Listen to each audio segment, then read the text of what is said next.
Apocalipsis capítulo 1. A Dios sea toda la gloria. Amén. Vamos a leer primeramente el versículo 9 de este capítulo. Amén. Los escucho todavía buscando. Preocupa, aleluya, que usted esté buscando Apocalipsis allá por el Pentateuco. Si eso es así, hoy es un buen día para que usted se arrepienta, reciba a Jesús, amén. Creo que ese podría ser un filtro para ver quién es cristiano. Busca Apocalipsis y si comienza por toda la Biblia, algo está muy mal. Puede haber sido que se le reveló Cristo en la madrugada y eso estaría glorioso. Apocalipsis capítulo 1, verso 9 en primer lugar. Yo, Juan, vuestro hermano y copartícipe vuestro en la tribulación, en el reino y en la paciencia de Jesucristo, estaba en la isla llamada Patmos. ¿Por qué causa? Por causa de la palabra de Dios y el testimonio de Jesucristo. Yo estaba en el Espíritu en el día del Señor y oí detrás de mí una gran voz como de trompeta. Vamos al verso 12, por favor. Y me volví para ver la voz que hablaba conmigo, y vuelto, vi 7 candeleros de oro, y en medio de los 7 candeleros a uno semejante al Hijo del Hombre, vestido de una ropa que llegaba hasta los pies, y ceñido por el pecho con un cinto de oro. Su cabeza y sus cabellos eran blancos como blanca lana, como nieve, sus ojos como llama de fuego, y sus pies semejantes al bronce bruñido, refulgente como en un horno, y su voz como estruendo de muchas aguas. Tenía en su diestra 7 estrellas, de su boca salía una espada aguda de 2 filos, y su rostro era como el sol cuando resplandece en su fuerza. Cuando le vi, caí como muerto. Yo también hubiera caído como muerto a sus pies.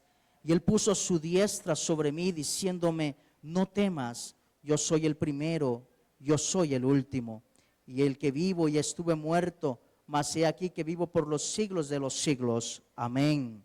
Tengo las llaves de la muerte y del Hades.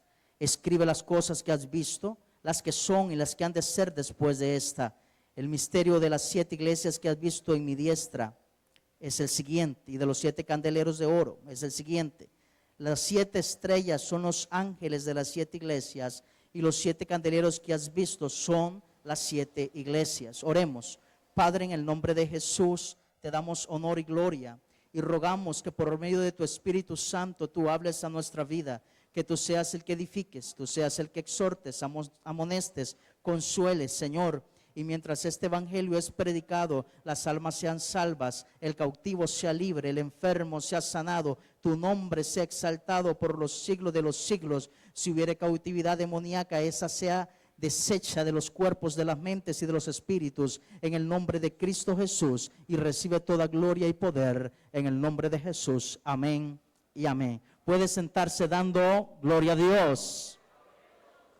Aleluya. Sí, denle un aplauso al Señor en esta hora. Aleluya.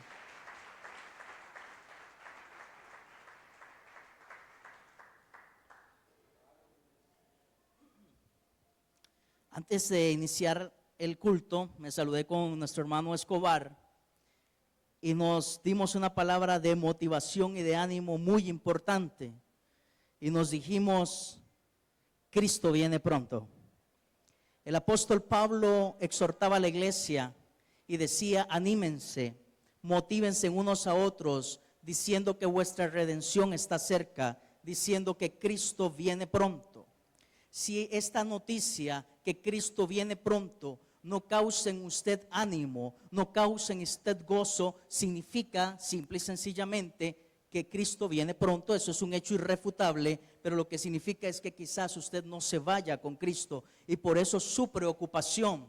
Pero cuando la iglesia está preparada y está expectante, esta noticia se convierte en la mejor motivación, en el mejor ánimo, el saber que Cristo viene pronto por su iglesia. Amén. Y aquí está la iglesia del Señor.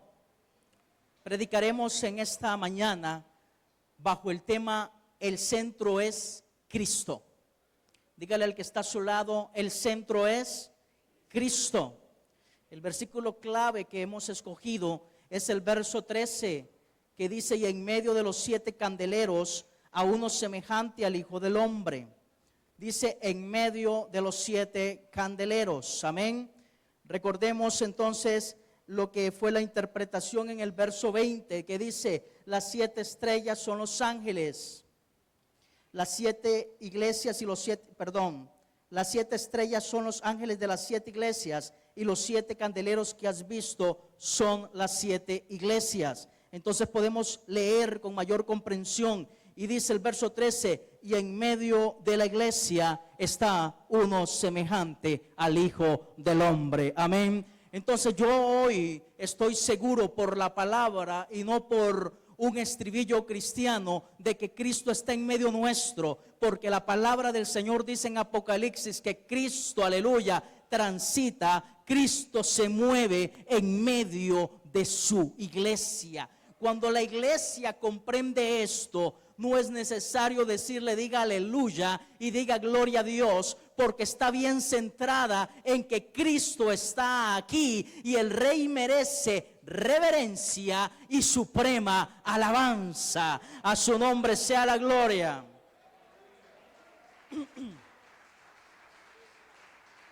Déselo a Cristo, porque Él es el centro.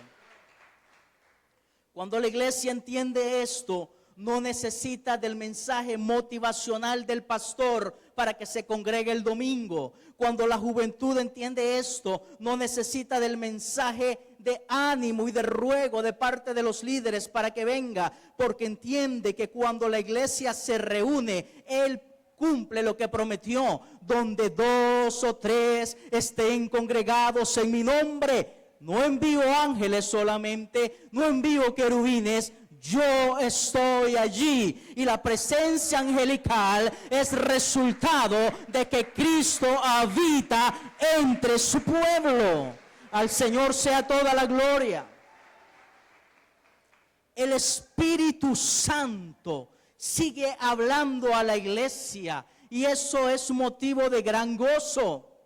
Estamos viviendo en los postreros días. Estamos viviendo en los postreros días, no por causa de la guerra, no por causa del hambre que azota algunas zonas, no por causa de todo lo que el mundo está viviendo y nuestro pastor nos describía. Estamos viviendo en los postreros días por lo que dijo el apóstol Pedro, y dijo: estos son los postreros días de los que profetizó Joel, en el cual el Espíritu Santo se derramaría sobre toda carne. Por eso estamos viviendo en los postreros días, porque el Espíritu de Dios se derrama sobre la clase alta, sobre la clase media, sobre la clase baja, sobre todo aquel que dice: yo quiero recibir de esa fresca unción, yo quiero ser impartido de la vida de Dios en mí. El Espíritu sigue hablando a la iglesia con un fin claro y específico, y es de presentarla a Cristo como una doncella sin mancha delante de Dios. No podemos entonces ignorar las maquinaciones del diablo, que tratarán siempre de desviarnos del propósito de Dios. Es por esta causa que en estos tiempos postreros se levantaría una gran apostasía que llevaría a la iglesia, o trataría de llevar a la iglesia a un norte completamente diferente a lo que el Señor ha establecido. Es por esta razón que ha sido creciente y cada vez será mayor el aumento de pseudoprofetas que hablan de todo lo que a usted le vendrá como bueno, e incluso algunos lo amenazan de lo que vendrá como malo. Pero el Espíritu Santo no está precisado, no está enfocado en revelarte lo que vendrá en el futuro. El Espíritu Santo está precisado en santificar tu vida, en santificar tu espíritu, en santificar tu alma, en santificar tu cuerpo, porque muy pronto el que ha de venir vendrá y no tardará, y Él tiene como función presentarte delante de Cristo sin mancha y sin arruga. Esto solo lo puede hacer el Espíritu Santo. El libro de Esther es un libro que no menciona la palabra Dios, no menciona la palabra Cordero, no menciona la palabra más comunes que tenemos en las escrituras, como tal vez Adonai, como tal vez la paz de Dios. Es un libro completamente histórico, pero a la vez es simbólico.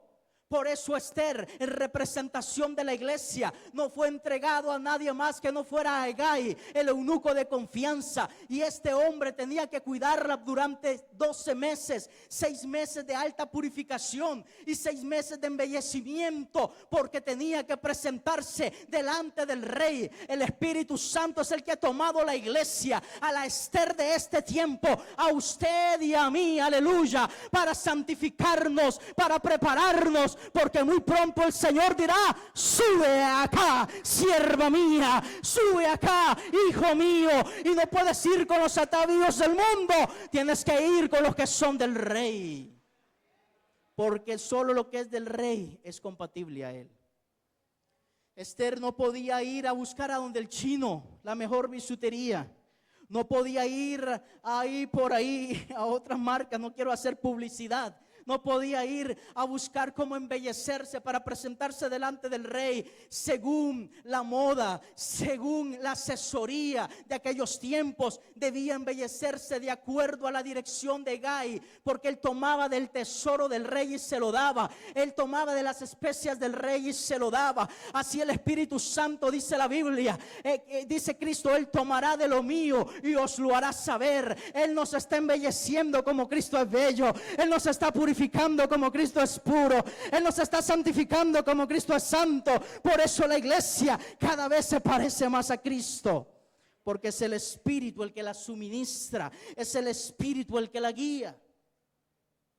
La palabra profética verdadera de nuestro tiempo no está para llenar las expectativas emocionales de la gente, sino para mostrarles la revelación de la gloria de Dios.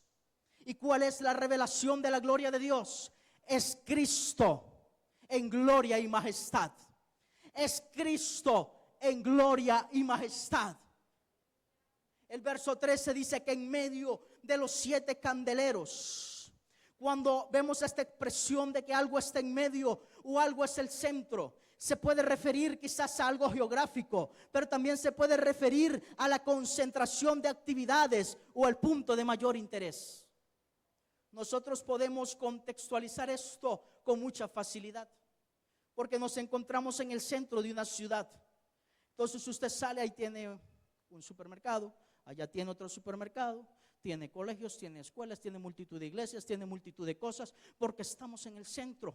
Es la concentración de las actividades, es la concentración del mayor interés. Entonces, cuando en esta mañana el Espíritu del Señor nos dice que Cristo es el centro, esto representa que Cristo es, en Él se centra el propósito y la visión de la iglesia. La verdadera iglesia es aquella donde el centro es Jesús, o sea que Jesús es su máxima autoridad. Jesús es el propósito, Jesús es el origen de su existencia. Cuando usted es invitado a un cumpleaños, el centro de esa actividad es el cumpleañero. Y si el cumpleañero se vaya, el cumpleaños se vino abajo. Usted va a comer, usted va a disfrutar, pero ya no es un cumpleaños. El propósito se ha perdido, así como lamentablemente de muchas congregaciones el propósito se ha perdido. De muchas vidas el propósito se ha perdido, porque se ha removido a Cristo del centro. Y cuando Cristo no es el centro, llega un momento en que Él dice: me retiro de este lugar, retiro mi gloria, retiro mi poder, retiro todo de mí en este lugar, porque Cristo no negocia su trono.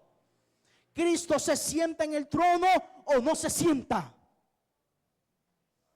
En Cristo radica la diferencia. Consideramos entonces en esta mañana también la visión de la zarza que Moisés vio en el desierto. ¿Qué le parece si vamos a Éxodo capítulo 3, del verso 1 al 3? Para que veamos cómo Cristo es el que hace la diferencia. Cuando Cristo es el centro, las cosas son distintas.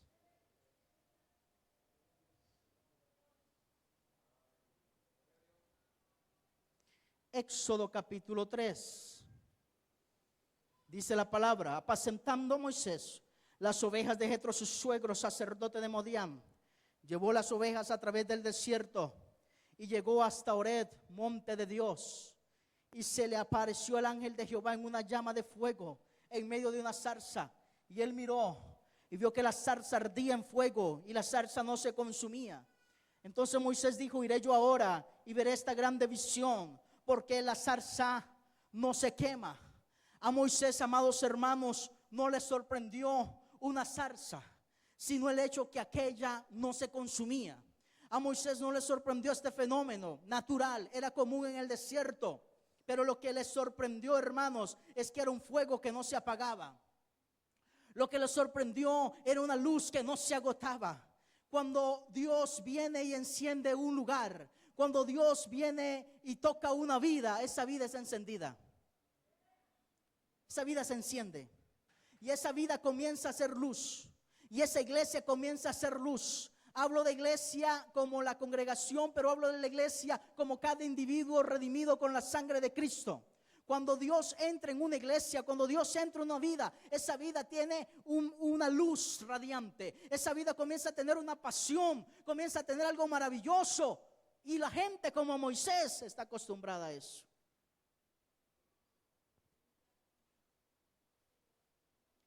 Si usted el día de mañana llega a su trabajo y dice: ya no quiero hablar más malas palabras, ya no quiero más salir a tomar licor, ya no quiero más esto, ya no quiero más lo otro, y usted le dice a la gente: es que fui a la iglesia y me dijeron que hiciera una oración y la he hecho y ahora soy salvo, eso no sorprende a la gente. Lo que a la gente le sorprende es que pasaron 15 días y usted se está volviendo más santo. Pasó un mes y usted está caminando más como Cristo. Pasó 2 meses y usted se puso en regla en su matrimonio. Pasó más tiempo y ahora usted no es el bochinchero del trabajo, sino es el hombre pacífico. La gente dice: de verdad, como que Cristo está allí. Porque cuando Cristo permanece en el centro, hay frutos evidentes de un verdadero arrepentimiento.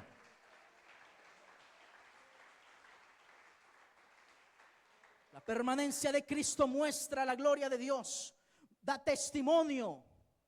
El apóstol Juan no estaba encarcelado únicamente por ser apóstol. Él no dijo: aquí estoy encarcelado porque soy apóstol. Él dijo: yo estoy aquí en la isla de Patmos, sufriendo, siendo copartícipe con ustedes por 2 causas: por la palabra y por el testimonio de Cristo. Porque yo lo represento a donde quiera que yo voy. Yo soy un representante de la palabra porque la conozco, pero soy un representante del testimonio porque la vivo. Aleluya, no la puedo callar, no la puedo ocultar. Cuando Dios muestra una manifestación de su poder, lo hace con el fin que nos acerquemos a Él. No adoramos y contemplamos la zarza, sino al que está en medio de ella. Qué lamentable, queridos hermanos, que muchos, conociendo el don divino, están buscando la zarza. Están buscando la manifestación del poder. Yo quiero la manifestación del poder. Yo quiero ayunar porque yo quiero la manifestación del poder. Yo me quiero consagrar porque yo quiero la manifestación del poder. Yo quiero que cuando predico haya sanidad, haya liberación, haya restauración. Que cuando yo levanto mi mano la gente caiga. Yo quiero que cuando yo le pongo el saco la gente algo pase. Yo quiero eso. Yo quiero esa manifestación del poder. Yo quiero esa manifestación. Yo quiero ver la zarza ardiendo. Y la gente va en busca de la zarza ardiendo y nunca les arde. Nunca les arde. Porque lo que produce que la zarza arda es que el gran yo soy está en medio de ella. Y cuando el gran yo soy está en medio de la zarza, entonces esta arde cada vez más, permanece, se manifiesta la gloria, se manifiesta el poder de Dios. Permítame contextualizarlo mejor. Muchos de ustedes han sido sanos y nadie les ha puesto la mano. Muchos de ustedes han sido libertados y nadie les ha puesto la mano. Muchos de sus matrimonios han sido restaurados y nadie les ha dicho: una profecía quizás, y todo eso es de Dios, pero todo eso viene siendo un resultado de que Cristo está en este lugar. Cuando el evangelio es predicado, el mismo Espíritu Santo afirma el evangelio con señales, con prodigios, con milagros, con sanidades. No vamos detrás de la manifestación, sino de aquel que es la propia gloria de Dios. Es Cristo. Hay un énfasis peligroso y el enemigo se aprovecha de eso. El enemigo puede tomar provecho de todo aquello que no es de conformidad con la palabra, de todo aquello que está adulterado. Entonces el enemigo toma provecho y dice: ven por tu milagro y ven por tu sanidad. Y el enemigo dice: démosle ahí, démosle ahí, démosle ahí, para que se vaya con la sanidad, para que se vaya con el milagro. Pero si se va sin Cristo, este se está perdiendo. Este es un alma que va a la condenación. Pero si la iglesia no se consagra, no importa que aprenda a echar fuera demonios, si en aquel día le será dicho: nunca yo te conocí. Pero cuando haya humillación, cuando haya entrega, ese es el cristiano que hace temblar al diablo. Ese es el cristiano al que los demonios reconocen, porque arde en él la luz de Cristo. Hay una pasión verdadera, el fuego verdadero del Espíritu está en él. El avivamiento y reforma de nuestros días estará conformada por hombres como Moisés, por mujeres como Moisés, que no se quedan con la zarza, sino que se van en busca del que está sentado a la diestra de Dios. Estos escuchan de primera mano a Dios y se convierten en testigos de su poder. Volvamos a Apocalipsis, verso 12, por favor. Dios es bueno. El Señor está hablando a su pueblo.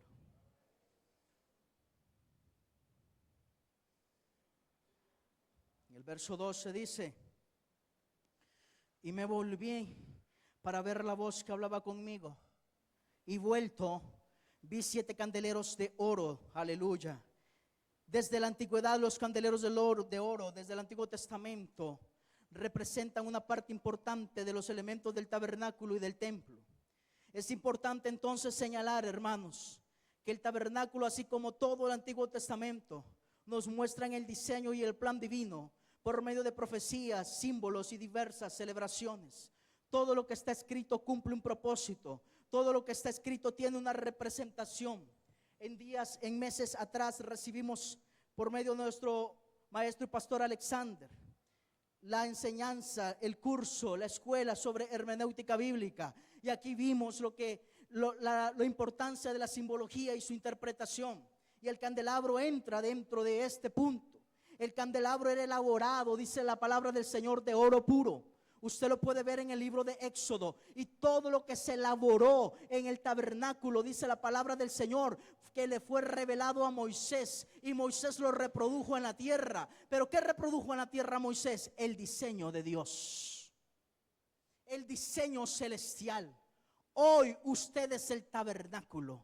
Hoy usted es el templo. Eso significa, hermanos míos, que así como Moisés, aleluya, reprodujo el diseño celestial en el tabernáculo, hoy Cristo, uno mayor que Moisés, el profeta prometido, el legislador por excelencia, el autor y consumador de la fe, ha reproducido, no en una carpa, no en un templo hecho de mano de hombre, sino en la iglesia de Jesucristo, su cuerpo místico, su templo espiritual, el diseño del Padre.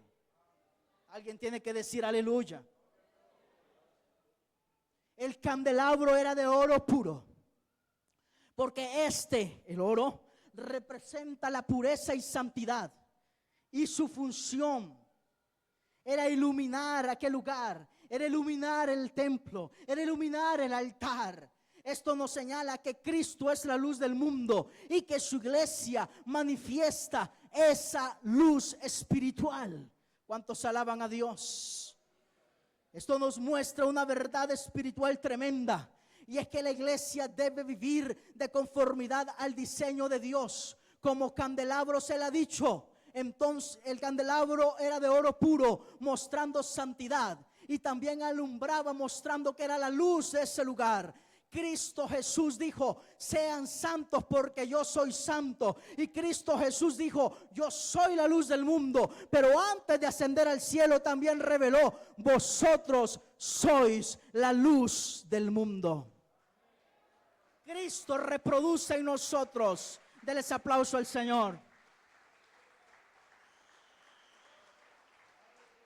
Gloria a Jesús.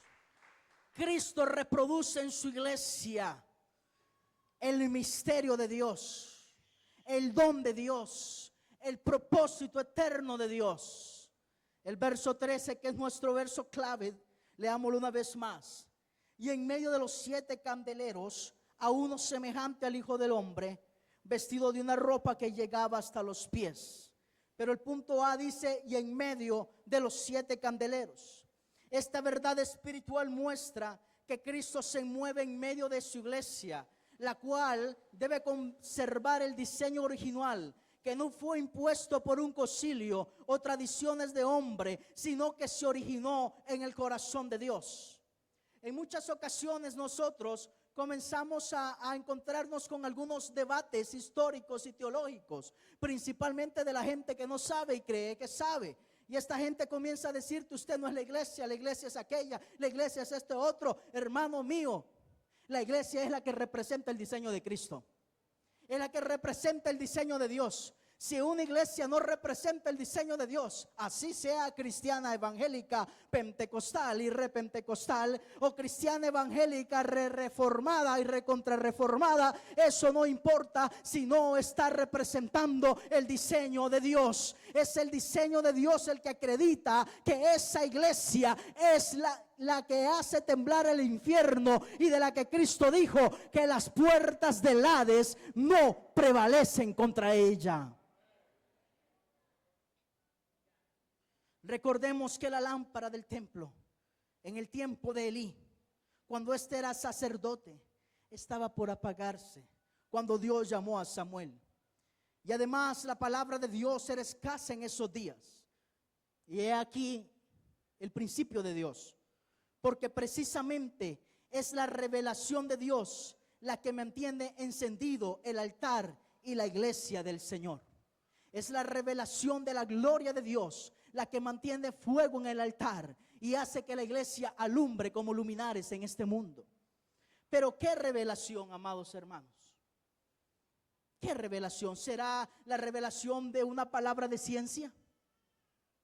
Que tal vez alguien pueda decir: hay una persona en este lugar que se llama tal y vive en tal, y la gente aplauda por esta razón. ¿Será la revelación de Dios que alguien le pueda decir a otra persona: el próxima semana, hermana, tú quedarás embarazada? Bueno, todo eso puede constituir una revelación. Está dentro de los dones de revelación, pero no es la revelación de la gloria de Dios, porque la gloria de Dios no es un don. La gloria de Dios no es un milagro. La gloria de Dios no es una señal. La gloria de Dios no es un prodigio. La gloria de Dios es una persona, y está a la diestra del Padre, y está aquí también en medio de nosotros. La gloria de Dios es Cristo.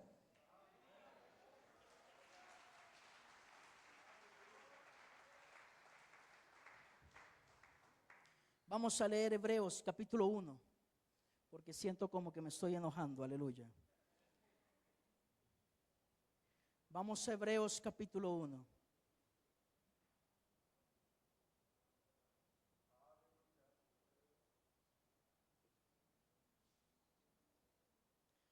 ¿Lo tiene?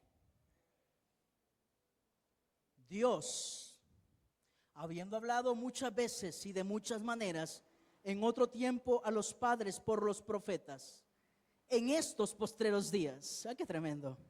En estos postreros días nos ha hablado por el Hijo, a quien constituyó heredero de todo y por quien asimismo hizo el universo. Alguien dice aleluya. El cual, siendo el resplandor de su gloria, aleluya, hermano, qué tremendo. Si usted no va a adorar a Cristo pensando en esto, mejor no lo adore, porque Él no recibe adoraciones de segunda. Él tiene que ser con esta revelación, con entendimiento. En estos postreros días nos ha hablado otra vez del Hijo, verso 3, el cual, siendo el resplandor de su gloria y la imagen misma de su sustancia, y quien sustenta todas las cosas con la palabra de su poder. Aleluya, esto es tremendo, hermanos. Estaba viendo un día a un joven que yo sigo por ahí porque el hombre estudia bastante. Y él estaba hablando de una de las religiones más comunes, no me acuerdo específicamente de cuál, pero algo tenía que ver con la India y todo esto. Y él decía que una de las creencias que tenía esta religión es que la tierra reposaba sobre unos elefantes. Y estos elefantes a su vez reposaban sobre una tortuga. Y la tortuga a su vez se encontraba en medio de un inmenso mar. La tierra reposa sobre la palabra de Cristo. Todo es sustentado por la palabra de Cristo. Por eso todo se puede sostener en Él. El trono no lo sostiene, nada lo sostiene, Él lo sostiene todo. Y aleluya, la supremacía de Cristo. ¿Alguien puede decir aleluya? El cual, siendo el resplandor de su gloria y la imagen misma de su sustancia, y quien sustenta todas las cosas con la palabra de su poder, habiendo efectuado la purificación de nuestros pecados por medio de sí mismo, se sentó a la diestra de la majestad en las alturas, hecho tanto superior a los ángeles, por cuanto heredó más excelente nombre que ellos. Dios nos habla en ese tiempo por medio de su Hijo. Esto significa, iglesia del Señor, que en la medida que conocemos a su santo Hijo Jesús, somos transformados en su gloria. Por esta razón también a los cristianos se nos comenzó a llamar de esta manera, porque la gente del mundo lo veía y decía: esto es un pequeño Cristo, este se parece a Cristo, se parece a Él, porque en la medida que lo conocemos somos transformados a su imagen, a su semejanza, para darle la gloria al Padre, para ver la gloria de Dios. No se necesita una zarza en el desierto, ni un mar abierto, tampoco un muerto volviendo a la vida. Todo esto son milagros que Dios tiene para su pueblo y para que los incrédulos puedan ver el poder de Dios, ciertamente. Pero cuando vemos su gloria, es cuando por medio del Espíritu Santo el Padre abre los ojos de nuestro entendimiento para que le podamos ver en las Escrituras y en toda la creación. Tome esto como parte de la conclusión de este mensaje. Cristo es el centro de la obra redentora y la consumación de la voluntad perfecta de Dios Padre. Al que está sentado en el trono y al Cordero pertenecen la máxima adoración y todas las cosas. Quiero que vayamos a Apocalipsis, capítulo 5, verso 6. Y usted y yo vamos a hacer un buen trato. Vamos a leerlo. Y mientras lo leemos, el ministerio de alabanza va a pasar. Y usted no se va a distraer con ellos. Amén. Ese es el trato. Amén. Dice entonces la palabra del Señor, Apocalipsis capítulo 5, verso 6 en adelante. Y miré, y vi ¿dónde, hermanos? En una esquina, en medio, porque Cristo es el centro.